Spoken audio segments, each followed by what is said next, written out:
Hello, this is Anthony Redimonti with Copley Controls.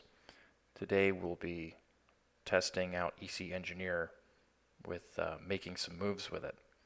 So right now I'm connected to a BEL drive over serial just to monitor the drive and the health of it, and we can see in the control panel that we have no faults and we're all ready to go. So I'll start up EC Engineer. This is the evaluation version.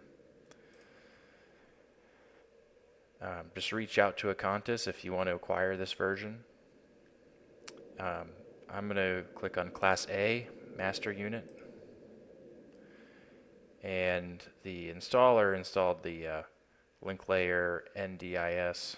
And that's what I'm going to use to connect over Ethernet to my drive.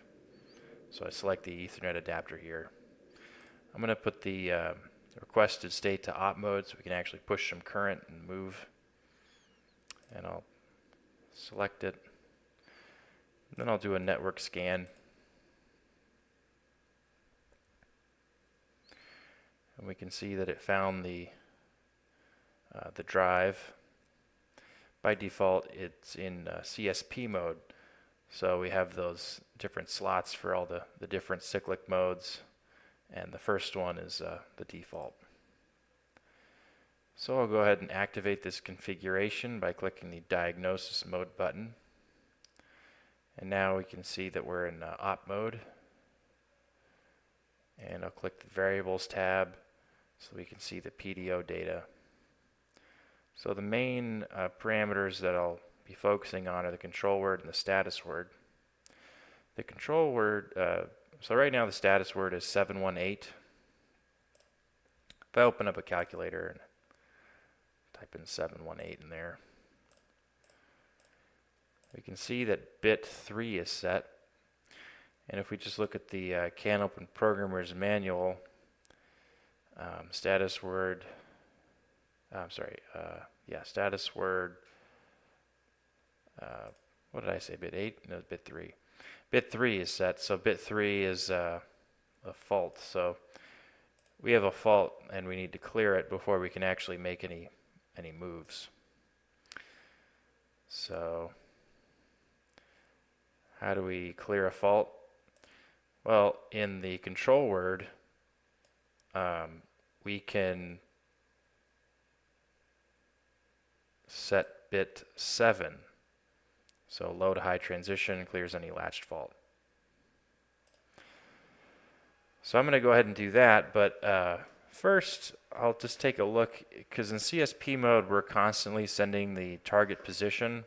So before I enable the drive, I'll look at the actual motor position.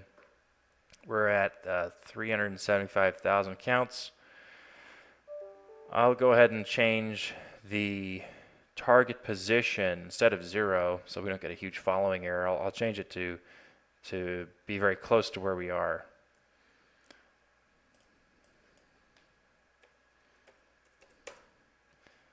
Okay. Now I'll go ahead and toggle bit 7 of the control word. Also, if you, in the control word, when you set bits 0, 1, 2, and 3, that's a value of 15. When you do that, you are enabling the drive. So we're going to set all those first 4 bits and bit 7. So that's a value of 143. So I'll go ahead and do that.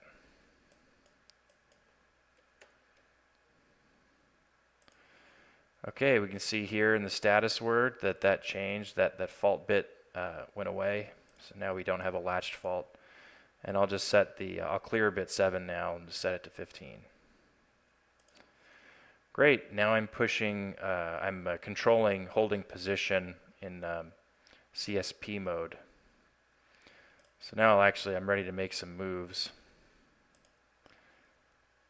So let me go ahead and change the target position. Let's make a move to 1,000 counts in the positive direction.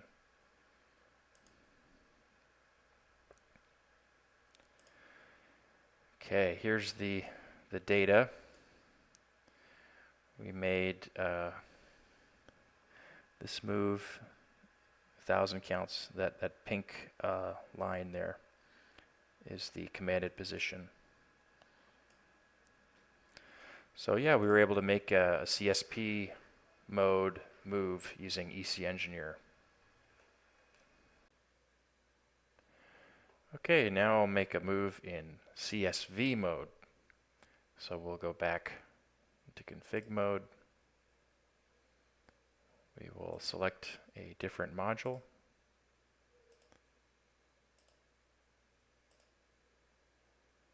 And we'll go back into diagnosis mode. And the EtherCAT state machine, we're in op mode. In the PDO data, we see that bit 3 of the status word is set, so we have a fault. We'll clear it by toggling bit 7 of the control word, while also keeping bits 0, 1, 2, and 3 set. So that means set it to a value of 143, followed by a value of 15. So already we can see that bit 3 of the status word has been cleared, so there are no more latched faults. So 15 means we're enabled and we're ready for motion. So I'll set the target velocity to 1,000,000. And I have a very high encoder resolution, so this will equate to about 45 RPM. And we can see the actual velocities very close to that. And in the CME software over serial, I can monitor and see that, yeah, we're right around 45 RPM. And our position, actual position, is continually climbing. So we're jogging in the positive direction. So yeah, this is how you make a CSV mode move using EC Engineer, the Acontis software. So hope you enjoyed this video and found it helpful. Please like and subscribe for more motion control content.